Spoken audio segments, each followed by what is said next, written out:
마태복음 5장 우리 한 절씩 교독하도록 하시겠습니다. 예수께서 무리를 보시고 산에 올라가 앉으시니 제자들이 나아온지라. 심령이 가난한 자는 복이 있나니 천국이 그들의 것이며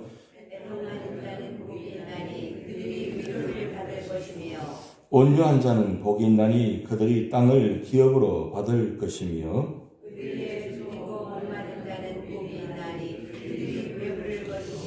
긍휼히 여기는 자는 복이 있나니 그들이 긍휼히 여김을 받을 것이며 마음이 청결한 자는 복이 있나니 그들이 하나님을 볼 것이며 화평하게 하는 자는 복이 있나니 그들이 하나님의 아들이라 일컬음을 받을 것이며 우리를 위하여 박해를 받은 자는 복이 있나니 천국이 그들의 것이니라. 나로 말미암아 너희를 욕하고 박해하고 거짓으로 너희를 거슬려 모든 악한 말을 할 때에는 너희에게 복이 있나니 기뻐하고 즐거워하라. 하늘에서 너희의 상이 크리라. 너희 전에 있던 선지자들도 이같이 박해하였느니라. 너희는 세상의 소금이니 소금이 만일 그 맛을 잃으면 무엇으로 짜게 하리요?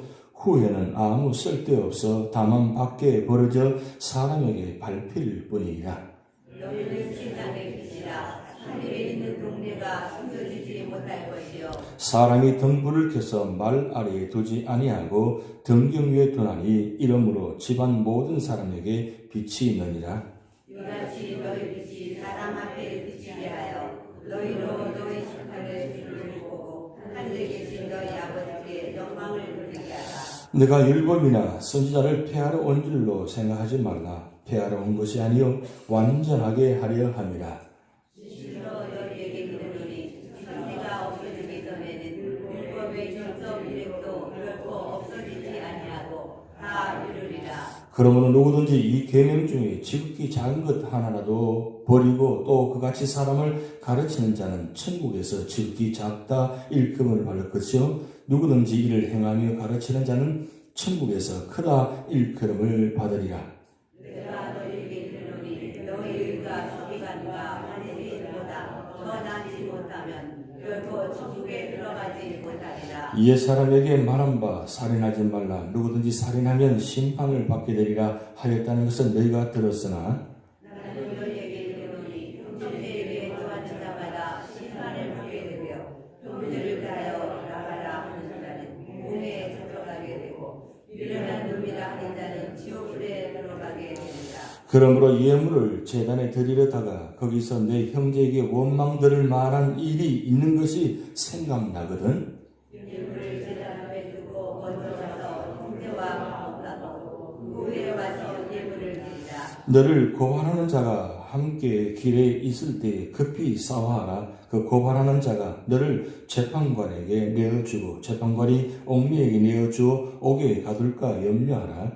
진실로 내게 이르노니 네가 한 분이라도 남김이 없이 다 받기 전에는 결코 거기서 나오지 못하리라. 또 가늠하지 말라 하였다는 것을 너희가 들었으나 나는 너희에게 이르노니 음욕을 품고 여자를 보는 자마다 마음에 이미 가늠하였느니라. 만일 내 오른 눈이 너로 실족하게 하거든 내 버리라. 내 백혈 중 하나가 없어지고 온몸이 지옥에 던져지지 않는 것이 유익하며 또한 만일 네 오른손이 너로 실족하게 하거든 찍어내버리라. 네 백제 중 하나가 없어지고 온몸이 지옥에 던져지지 않는 것이 유익하니라. 또 일러 세대에 누구든지 아내를 버리려거든 이혼 정서를 줄 것이라 하였으나 나는 너희에게 이르노니 누구든지 분명한 이유 없이 아내를 버리면 이는 그로 가늠하게 하며 또 누구든지 버림받은 여자에게 장가드는 자도 가늠함이니라. 또 옛사람에게 말한 바 헛맹세를 하지 말고 내 맹세한 것을 주께 지키라 하였다는 것을 너희가 들었으나 나는 너희에게 이르노니 도무지 맹세하지 말지니 하늘로도 하지 말라. 이는 하나님의 보좌이며 땅으로도 하지 말라. 이는 하나님의 발등상이며 예루살렘에도 하지 말라. 이는 큰 임금의 성임이요 내 머리로도 하지 말라. 이는 내가 한 터럭도 희고 범게 할 수 없으리라. 오직 너희 말은 옳다 아니라 하라. 이에게서 지나간 것은 악으로부터 나느니라. 또 너는 눈으로 이는 이로 갚으라 하였다는 나는 너에게 이르노니 악한 자를 대적하지 말라. 누구든지 내 오른뺨을 치거든 왼편도 돌려대며 또 너를 고발하여 속옷을 가지고자 하는 자에게 겉옷까지도 가지게 하며 또 누구든지 너로 억지로 오리를 가게 하거든 그 사람과 심리를 동행하고 너에게 구하는 자에게 주며 너에게 구고자 하는 자에게 거절하지 말라. 또 내 이웃을 사랑하고 내 원수를 미워하라 했다는 것을 너희가 들었으나 나는 너희에게 이르노니 너희 원수를 사랑하며 너희를 박해하는 자를 위하여 기도하라. 이같이 한즉 하늘에 계신 너희 아버지 아들이 되리니 이는 하나님이 그 해를 악인과 선인에게 비추시며 비를 의로운 자와 불의한 자에게 내려 주심이라. 너희가 너희를 사랑하는 자를 사랑하면 무슨 상이 있으리요. 세리도 이같이 하였느라. 또 너희가 너희 형제에게만 무난하면 남보다 더하는 것이 무엇이냐. 이방인들도 이같이 아니하느니라. 그러므로 하늘에 계신 너희 아버지 온전하신 것 같이 너희도 온전하라. 아멘.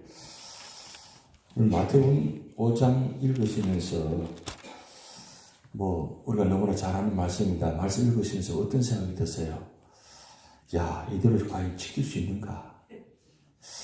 이렇게 할 수 있는가? 라고 생각하시는지 아니면 이렇게 했으면 좋겠다. 이렇게 살았으면 좋겠다. 하는 마음이신지 두 가지 마음이에요. 아예 이 말씀은 나하고는 상관없는 말씀이다. 어떻게 사람이 이렇게 할 수 있어? 라고 생각한다면 오늘 5장 괜히 읽으신 겁니다. 그런데 이 말씀 읽으시면서 이렇게 살아야지, 이렇게 살도록 노력해야지 라고 생각하신다면 복받은 분입니다. 그러면 복받은 성도로 살아가시는지 아니면 복받지 않고 그냥 그렇게 살아가시려 하는지 결단은 선택은 여러분들이 하시는 것입니다. 근데 중요한 건 이 마태복음 5장부터 7장까지는 예수님께서 갈릴리 주변 한 산에서 말씀하시는 장면입니다. 그래서 산상수훈이라고 합니다. 이 산상수훈을 멀리로서 관점 바라보면 구약과 신약이 연결됩니다. 하나님께서 모세를 부르셔서 그 시내산에서 말씀하시는 장면과 예수님께서 제자들을 부르셔서 그 산에서 말씀하신 장면, 이 두 가지 연결되는 장면입니다.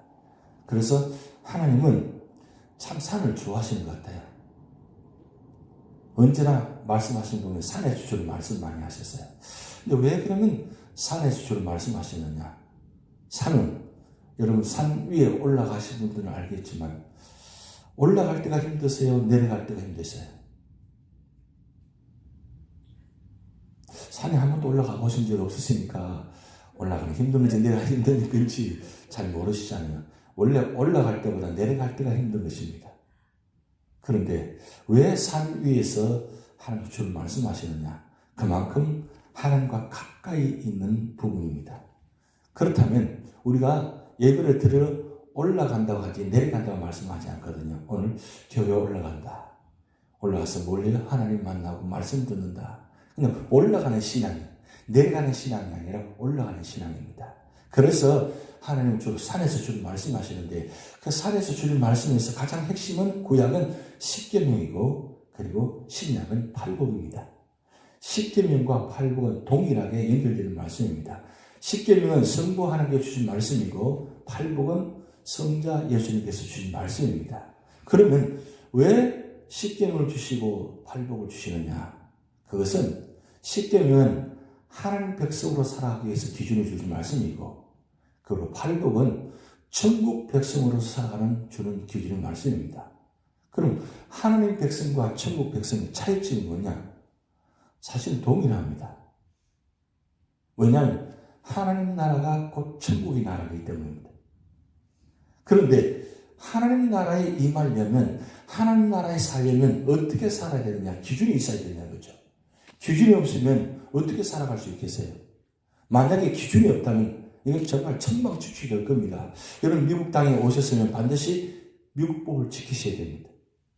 그 미국 법 중에서 가장 중요한 것, 이 스탑 사인. 미국을 상징하는, 법을 상징하는 이 스탑 사인. 하나의 기준입니다. 이 기준이 있으니까 모두가 다 지키는 거예요. 그럼 모두가 다 안전한 겁니다. 그런데 이 스탑사인이나 법은 사람을 힘들게 위해서 있는 것이 아니라 보호하기 위해서 있는 것입니다. 결국 하나님 백성, 천국 백성이 보호받으려면 십계명을 그리고 팔복을 지키셔야 되는 말씀입니다.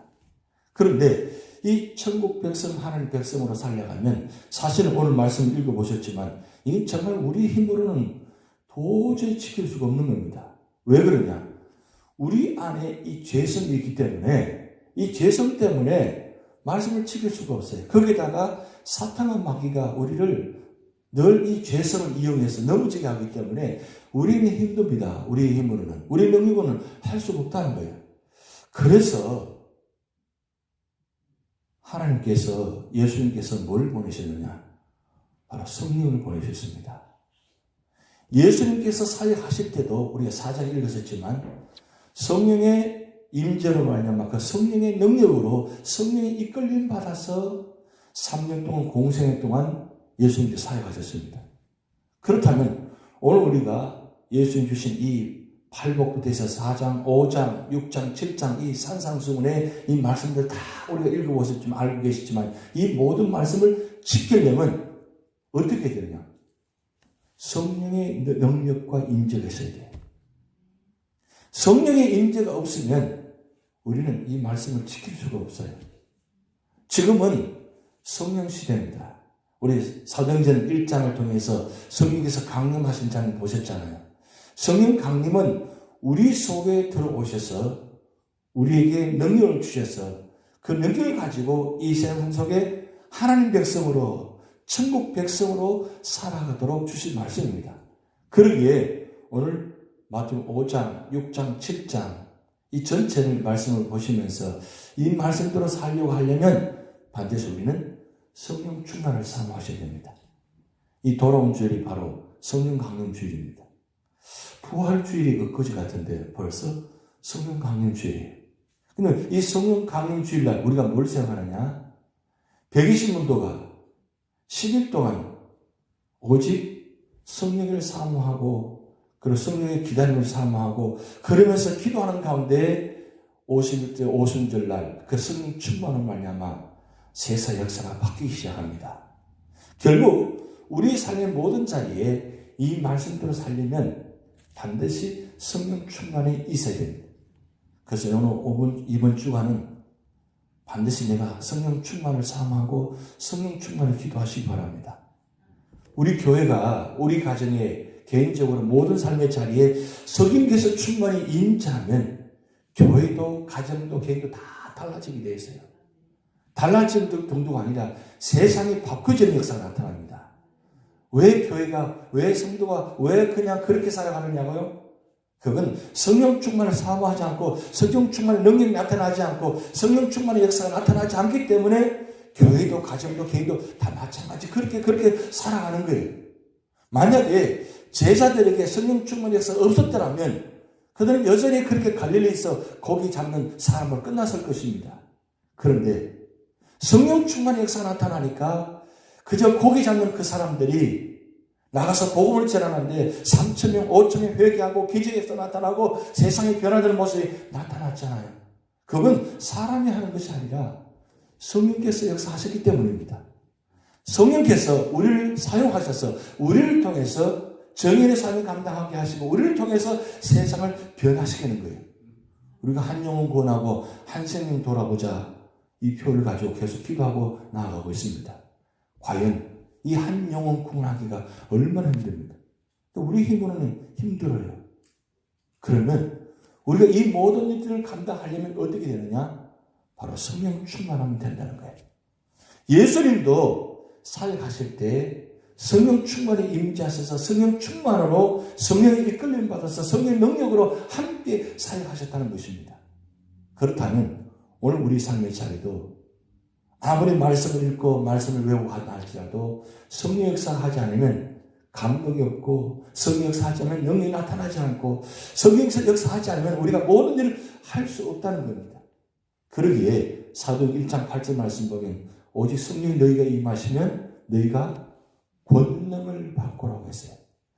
권능을 받아야, 능력을 받아야, 파워가 있어야 예루살렘과 온 유대와 사마리아 땅까지 복음을 전할 수 있다는 겁니다. 그러기에 오늘 우리 삶의 자리도 우리가 무슨 일을 만나든지 어떤 삶에도 이기고 승리하려면 성령 충만하셔야 돼요. 근데 이 성령 충만의 역사는 진짜 중요한 건 뭐냐면 하나님과 나와의 관계를 바로 세우는 겁니다. 오늘 마태복음 5장을 읽으셨습니다. 첫 시작이 팔복입니다. 그런데 예수님께서 이 땅에 오셔서 세 가지 3대 사역을 하셨는데 그 3대 사역을 한 줄 표현한 구절이 있는데 바로 마태복음 4장 23절이에요. 23절 같이 한번 읽어보시겠습니다. 23절 마태복음 4장 23절 예수께서 온 갈릴리에 도단을 다니사 그들의 회당에서 가르치시며 천국 복음을 전파하시며 백성 중에 모든 병과 모든 약한 것을 고치시니 이게 바로 3대 사역이신데 첫째는 예수님은 언제나 회당에서 가르치는 사역을 시작하셨다는 겁니다. 그래서 여러분 마태복음, 마가복음, 누가복음, 요한복음 말씀을 쭉 보시면 제일 먼저 하신 일이 뭐냐면 가르치시기 전에 12제자를 부르십니다. 부르셔서 가르치시는데 그 가르치심이 왜 가르치냐? 앞으로 사역을 하기 위해서 가르침을 통해서 깨닫게 하고 그리고 제자로서 삶을 살아가기 위해서 먼저 가르치신다는 거예요. 그리고 이 제자들을 가르치셔서 두 번째 하시는 게 뭐냐? 복음을 전파하셨다는 거예요. 이 복음을 전파하는데 예수님은 그냥 복음을 전파하게 안 하시고 앞으로 말씀드리겠지만 예수님께서 이 제자들의 능력을 주셔가지고 복음을 전파하게 하십니다. 그리고 세 번째 사역은 뭐냐면 바로 각종 병든자를 고치시는 사역을 하셨어요. 이 고치는 사역, 이건 능력이 없으면 할 수가 없습니다. 예수님 당신 자신도 병을 고치셨지만 제자들에게도 능력 주셔가지고 고치시게 하셨다는 거예요. 그렇다면 오늘 우리 삶의 자리에 예수님의 제자로서 예수 믿는 사람으로서 회당에서 말씀을 가르치시고 복음을 전파하시고 그리고 이 각종 병을 고치시는 사역은 예수님만 하시는 것이 아니라 오늘 우리에게도 이 사역을 위임하셨다는 겁니다. 그럼 우리에게도 이렇게 할 수 있는 사명을 주시다는 뜻이에요. 그런데 이 사명을 우리가 감당하려면 우리가 가르치고 그리고 복음을 전파하고 병든 자를 고칠 수 있는 이 모든 일들은 우리가 생각하면 우리가 할 수 없다고 생각하잖아요. 그런데 아닙니다. 왜냐하면 사도행전에 보면 성령께서 역사하셔서 성령이 임재하니까 그 12명의 제자들이 나가서 가르치고 복음을 전파하고 그다음 병든 자를 고치는 사건을 실제적으로 보여주고 있잖아요. 예수님은 성천하시고 안 계셔요. 그런데 성령께서 그들 마음속에 임재하시니까 그들이 평범한 그 갈릴리 바닷가에 그 업으로 살아가는 그들이 무슨 능력이 있어요? 아무것도 할 수 없는 사람들이 있잖아요. 그러면 그들에 비하면 오늘 우리는 어때요? 그들에 비하면 우리는 너무나 능력 많이 받은 사람이에요. 많이 한 사람들이에요. 능력 있는 사람들이에요. 그렇다면 그들도 그냥 갈릴리 바닷가에 고기 잡는 사람으로 살아가는 그 사람들도 성령의 능력의 역사에 임재하니까 그들이 복음을 전하는데 3,000명이 회개하고 5,000명이 회개하고 죽게 돌아오고 복음을 전파하는데 각종 병든 고침받고 이런 역사 나타났다면 오늘 우리는 왜 그렇게 하지 못하느냐. 우리도 할 수 있다는 거예요. 할 수 있으면 전제 조건이 뭐냐? 바로 성령의 역사가 임재하면 된다는 겁니다. 그러면 오늘 우리가 성령 시대에 살아가는 우리가 제일 먼저 뭘 사모하셔야 돼요? 성령 충만을 사모하셔야 돼요. 왜 성령 강림주를 지키고 왜 성령을 강조합니까? 지금 이 시대는 오순절 마가다락방에 임재한 그 성령의 역사로부터 지금 시대는 성령 시대입니다. 오늘 우리 모든 삶의 자리에 어떤 환경 가운데 있다 할지라도 어떤 삶의 모습이 있다 할지라도 성령께서 강하게 역사하시고 임재하면 우리 모든 삶을 승리할 수 있습니다. 그리고 단순히 승리하는 것이 아니라 우리를 통해서 말씀을 지킬 수 있는 능력이 나타납니다. 여러분 마태복음 5장 우리 말씀 읽었었지만 이 한 절 한 절이 얼마나 소중한 구절입니까? 하나님 백성으로서 천국 백성으로 살아가는 말씀이잖아요. 이렇게 살아간다면 얼마나 좋겠어요. 이렇게 살아갈 수만 있다면 얼마나 그 자리가 얼마나 아름답게 세워지겠어요?